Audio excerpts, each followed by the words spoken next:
Once again, you are live with us right here, radio station KUCB, KUCB Radio, we call it. And you are live once again with us here for another live broadcast.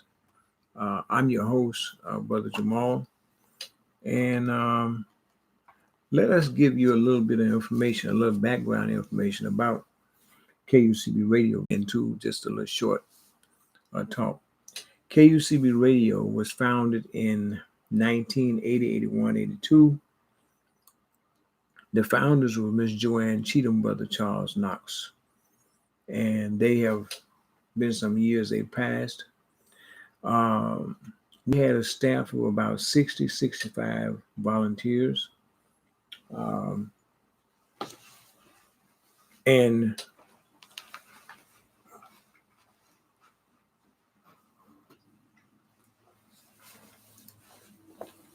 sorry about, about that. We just wanted to make sure that we get everything kind of set up. We had everything set up. We're using a particular microphone, and it picks up any little sound, any little noise, it picks it up. So we just wanted to kind of make sure that we kind of had that covered. But anyway, I was saying that we had about 60, 65 volunteers here on our radio station, KUCB Radio. We were on the air for 24 hours. And we had an extensive training program that we had for the young people where they could come on KUCB Radio. They could learn how to do news reports. They could learn how to do weather, sports, all those things, public service announcements, because we were low power 10-watt education radio station. So we did public service announcements. They were able to make up those public service announcements that people were bringing in. They would have it written out on what they wanted on the public service announcements. So we would let the young people, go through, rehearse, practice that thing until they got it. And then they were able to make up the public service announcement. After they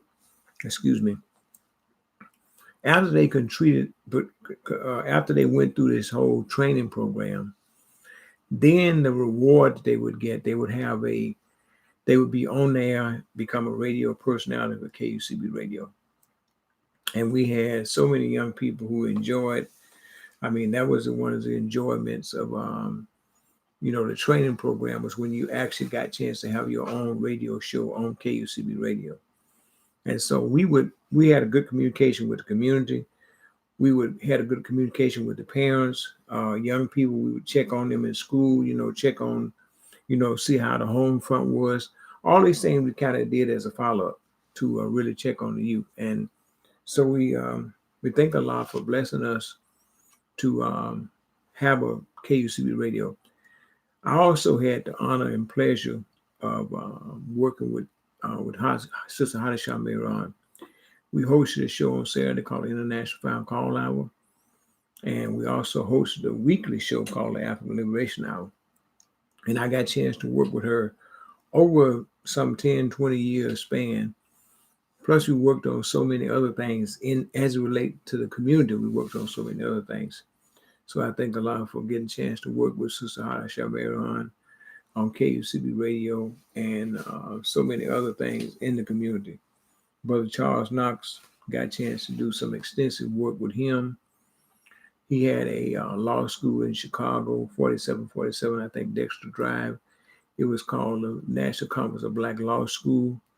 And I got a chance to be involved with that, got a chance to travel with him as we went around the country setting up low-power education radio stations in different communities. So, alhamdulillah, that was a blessing for me. So, our motto at KUCB Radio is "Truth is a wealth of freedom. We communicate, educate, and organize." And this subject that we are still talking about is called the time. And this is a surah from the Holy Quran. It's called Surah Al-As. And it says, Bismillahirrahmanirrahim, by the time, indeed mankind is in loss, except for those who have belief, do righteous good deeds, and advise each other to the truth, and advise each other to patience. Once again, this discussion today is taken from the Surah As, and it's called The Time. The surah simply says, by time, indeed mankind is in loss, except for those who have belief and doing righteous good deeds, and advise each other to the truth, and advise each other to patience. So as we see all of the things that are unfolding in today's time, we know that this is a good sign. The fact that yes, man is at loss. Mankind, it says, not just man, but mankind is at loss. Because one of the things the Prophet ﷺ, he said, and he kind of prophesied some of the things that we would see happening. He said that killing would be rampant, like what we see in today's time. Killing is rampant all over the place. It's rampant. And so this is what we see happening. The goings on of things that we see occurring in today's time. Oftentimes I reflect on history because Allah has blessed me to be able to live through a certain period, and I've seen things happen before, and I see a reoccurrence of those things again. Some people would say history is repeating itself, but the level of this kind of modern racism, if you will, the level of modern racists in this time that we're living in. And maybe it's hard for some people to comprehend, or it's hard to imagine that these kind of things occurred before in the society. These have occurred before. And I say that not to come off as a racist, not to come off as name calling, but just to come off as a fact of history, just that in itself. And when you think about the history aspect, we think about the people who were brought to America from Africa as slaves, and who actually built America, actually built this country, So, and this is history. This is history. And at the same time, we can acknowledge and we can realize and accept the fact that you had presidents, and I don't say this is, like I said, this is not talking about nobody. It's a discussion, and the fact that this is the truth about what happened. See, it's the truth about what happened. The fact that you had presidents who owned slaves. See, who owned slaves.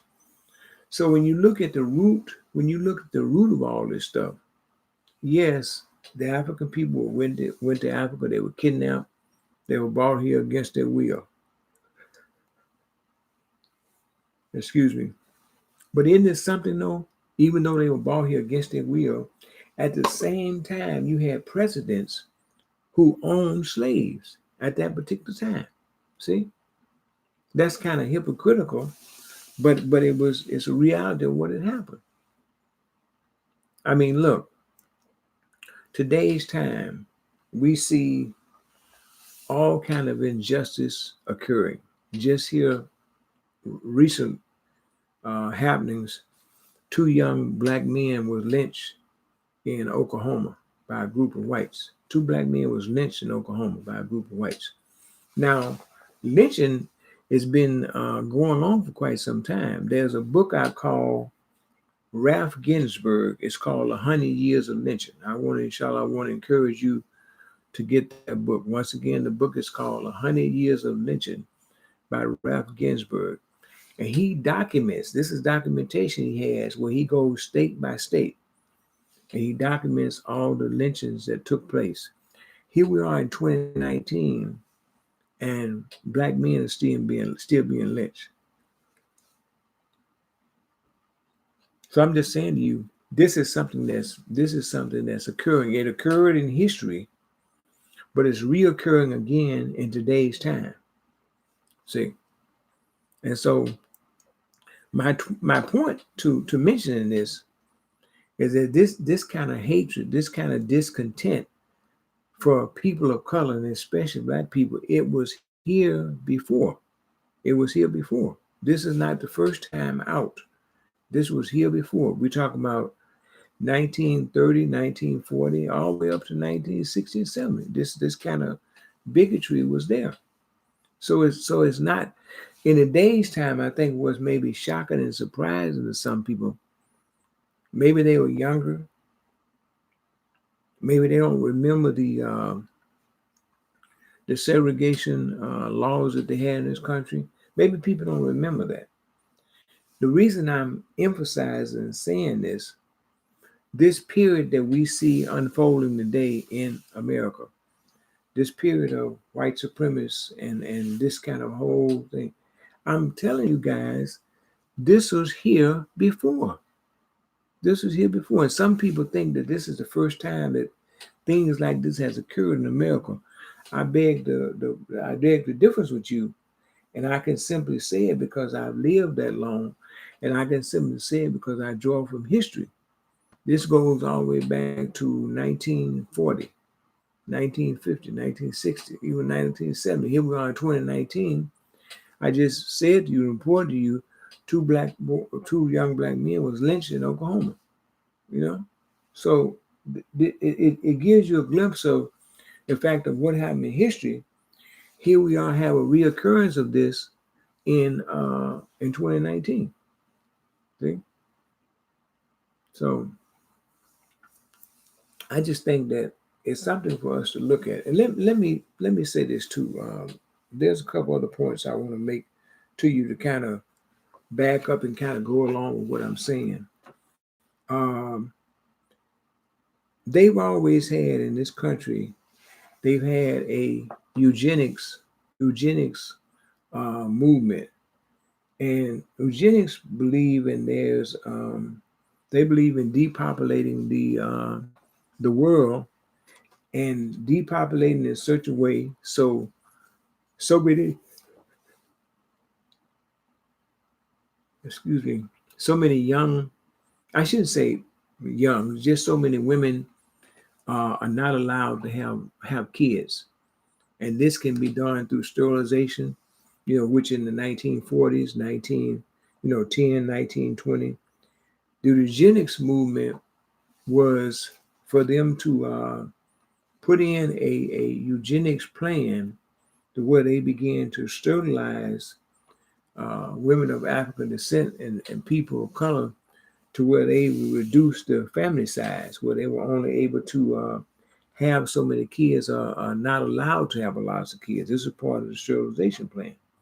And so this stuff goes all the way back to 1910, 1912. That goes all the way back to that, where the Eugenics Society, and you have to understand that I was just talking to someone the other day and was explaining to this brother about the wealthy elite families. They call themselves the blue bloodline. The blue bloodline is what they make their connection with. These families are the one who set up all this stuff behind the scenes. We don't see it, but behind the scenes, they're the ones who are able to get to people, So when you think about all these wealthy elite families, we talk about the Rockefellers, we talk about the Mellons, the Harrimans, the Bush, all of these families, they belong to that kind of upper echelon of elite, wealthy, blue-blooded families in this country. And they are the ones that call the shots on so many things that occur and go on in this country. You heard me talk about uh, regentrification, how they began to rezone so many of the cities. And a lot of these cities and towns and places have a large population, either Muslims, a large population of African Americans in those cities. But they began to use regentrification as a policy, if you will, that exemplifies racism and racist behavior. But they use a policy to move those people out of those particular areas. So this is all part of the eugenics movement in this country, is to pull from all those resources, especially if they're racial resources, that they can pull from those to help build a case. This is what we see happening in today's time. And so just wanted to mention that to you because it's a serious piece. And it's serious enough that inshallah Allah knows best. I don't think it's gonna get any better. I think anything is gonna get worse. I don't think it's gonna get no better. But this is a time when making prayer and making dua and all those things that we are called up on to do. This is the time that those things really come in handy and really add up to being really good, having your corner at this particular time. So we just wanted to bring you this short broadcast, and inshallah we'll continue to bring you these broadcasts, KUCB Road, and I said to you once before, and I want to explain you again. The format we use on these videos is we try our best to take them as close as we can to the kind of videos and show we did on KUCB Radio. That's what we try to do. Once again, our motto is truth is the wealth of freedom. We communicate, educate, and organize. And